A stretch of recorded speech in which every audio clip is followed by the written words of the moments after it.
What is up, guys? Orbital-Pilot back here once again in the world of Warthunder. This time taking the sky in some German arcade battles. Now, I've had a lot of questions about arcade battles as of late. Some tactics, how can I get better, and how do I fly? And if you're coming from realistic, I recommend staying in realistic. But if you are just playing around in arcade, or maybe you're grinding some lines, just want quick games, I'll tell you some quick tactics on how to get better in arcade. Now, this is coming from a realistic player. I fly pretty much nothing but realistic. Arcade can get very, very annoying because the flight models are majorly buffed, and so sometimes you'll get planes that just perform ridiculously good for no reason. So yeah, it can get sort of annoying, especially if you're coming from realistic battles where planes seem to obey the laws of physics just a little bit more. But let's talk about some actual tactics. Now, I recommend climbing. Even in arcade battles, altitude is complete life. As we can see here, JU-87 down there, I'm able to pick and select my targets. I am in control of the battle. I can choose when to engage and when to disengage. And although planes don't really follow exactly historically correct, if you're going 800 kph or 450 miles an hour, there's just nothing. They will not be able to catch you. They'll keep up with you surprisingly well, don't get me wrong, but in the end, they won't be able to get up to your altitude. So, booming and zooming is what I'm doing in a BF-109. Although it's not really a boom and zoomer like the P-47 or a Focke-Wulf 190, it's a really, really good energy fighter. And it's why I love it so much in arcade battles, because it's multi-rolled. I can choose how or when to select my opponents, and I can choose different ways to defeat them. And you'll see that coming up fairly shortly. But an SB2M ahead and a JU-87. This is what I like to do in planes like this with high amounts of cannons. I believe it's either 120 or 215s, or I think it's 320s. I always forget which BF-109 model I'm flying. But this thing is a rocket ship. I mean, I am above everybody else, and I barely have to try. Not to mention, I'm flying in a highly, highly damaged one. So just that I'm able to do this is absolutely amazing. Now, last video I said to aim above the actual lead indicator. As we can see there, he just stands no chance. So instead of going down there and joining the fuzzball, I'm going to take it back up into the vertical. Remember, I wanted to maintain all my altitude possible, because without altitude, although I can personally survive for quite a long time because I've played so much realistic, somebody's going to come by with a cannon and they are going to shoot me out of the sky. But when I'm up here and I've killed all the fighters and I've killed all the bombers, there's not a lot of people to kill me. Now, if you're grinding specifically for RP and you're just trying to go out and get the most amount of kills possible, that's fine. But I like to stay alive in matches because I don't really need to grind out the German line. So I'm really trying to stay alive, preserve my lions, and, you know, not die, because that's what I like to do, not die. It's always good.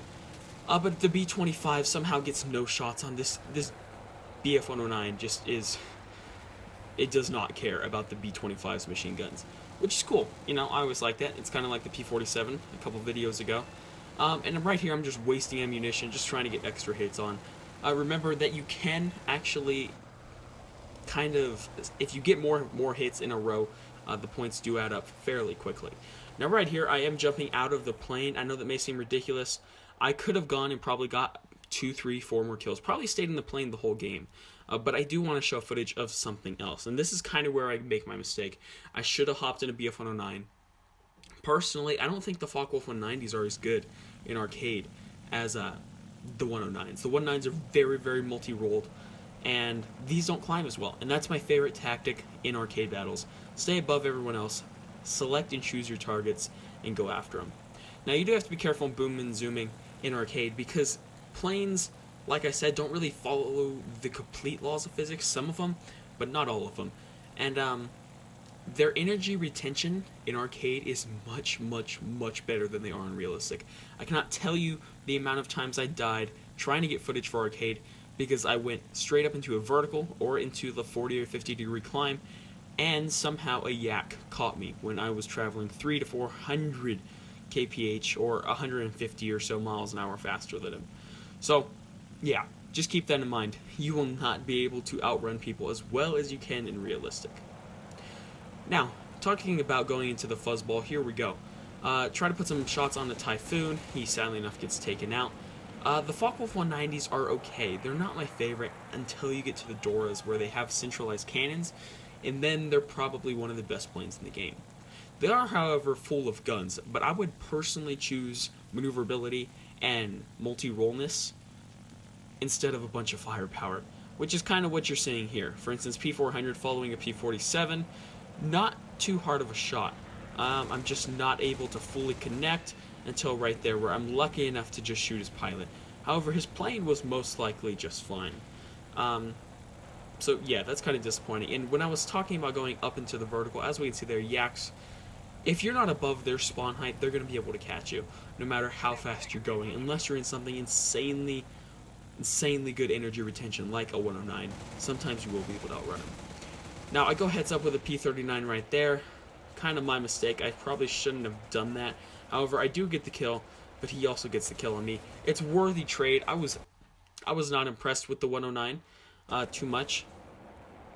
So, yeah, I'm going to go jump back into a BF-109 because, I'm sorry, I was not impressed with the 190 that much. I think it's what I said. But yeah, Focke-Wulfs, not my favorite in arcade. So, instead of jumping back into one of my F4s, I decided to jump into this because, I don't know, I'm going insane or something. Always, you know, I used to play arcade, and I always used to choose my worst planes first. And it's not something I really recommend doing. Don't get me wrong, it can get you a lot of kills sometimes. I recommend actually choosing your best plane first and trying and just getting good at staying alive. Because then, for instance, if you're flying a premium plane, the longer you're out in that plane getting kills, the more RP, the more lines you're going to get. Instead of flying out one of your worst planes first and then slowly transitioning, just work on getting better, and then you can take out your best plane first, get that altitude, pick and choose your targets, choose when you can disengage. As long as you can do that, as long as you have the ability to disengage, you are in control of the battle. And when you're in control of the battle, there's very, very few things the opponent can do. For instance, this Beaufighter right here, it's a tank. I'm well aware of that. I don't really want to follow him. And when I said diving down and people being able to catch you, here's a perfect example. In realistic battles, these people would be dead. The P-40 would have stalled out a very, very long time ago. And he does, luckily enough, right there. However, what you have to remember is that this is arcade, and there's a ton of players. So he comes out and takes me right out of the sky with a 37. However, in realistic, like I said, that would have been a very, very good kill on that P-40. So I'm not joking around anymore. I'm finally going to take out the F4. It's my favorite BF-109, so it always ends well. With the gun pods, I don't really see any point in taking the gun pods off. I don't really notice maneuverability or acceleration decrease too bad. Even in something like realistic battles, it's not worth it. The firepower is 100% worth it. So Ju-87 up high. I'm going to sit here. I'm going to climb a little bit. This thing is an absolute rocket. I know I've said that before, but it's scary good. And this includes the American one too. For some weird reason, this plane defies the laws of physics. It is probably one of the best climbers in arcade battles. Realistic, it's alright, but other planes can, kind of keep up with it. In arcade, zero chance. This plane outclimbs pretty much everything on the battlefield. So, Ju-87 comes up. You guys saw this kill last time. It was a really, really good, quick fight. He's going to go heads up with me. I do not know if that's the one with the 220s. Not worth it. I'm going to turn back around. However, I kind of forgot when the Ju-87s have energy, they're so maneuverable. And when they're in arcade where their energy retention is buffed, yeah, really, really, really deadly. However, luckily enough, I do have enough skill to kind of scissor him in. For some weird reason, the dude takes it into the vertical. Now, I'm not sure if he thinks my engine is dead, but that was a mistake. He should have kept on fighting me, trying to get me to come out of the scissors and actually turn fight me. And he probably would have, he would have had a better chance of winning than if he had gone straight up like this. And that's what I was talking about. This plane has excellent, excellent, excellent energy retention. Even with a heavily damaged smoking engine with holes probably throughout the entire engine, there's just no chance. So yeah, Arcade is really different, guys. Physics don't really apply the same way. Planes are buffed really, really bad or good, depending on how you look at it. And you get that lead indicator. Now, it's not my game type of choice. I do prefer realistic because, like I said, once you've played realistic and gotten used to the real physics and how planes actually perform, going back into arcade is extremely hard. But arcade can be a lot of fun. It's quick, it's fast-paced, and you can get a lot of kills really, really quickly. Sadly enough, however, I don't think it actually pays. Realistic, I still get more RP, more lions. And if you guys kind of want a comparison video on how much RP and how much lions you get between the two game types, let me know in the comments down below. I probably want to simulator just because I'm not too good at it myself, so I don't feel like I can actually judge the game mode. But yeah, let me know in the comments down below if you guys want something like that. Thank you guys so much for watching. If you guys have any tips, let me know down below. Any tips for new people, let them know down below. Thank you guys so much for being an awesome community, helping one each other out in the comments. It's awesome when I see that. So guys, hit that like and subscribe button, and I'll see you guys next time.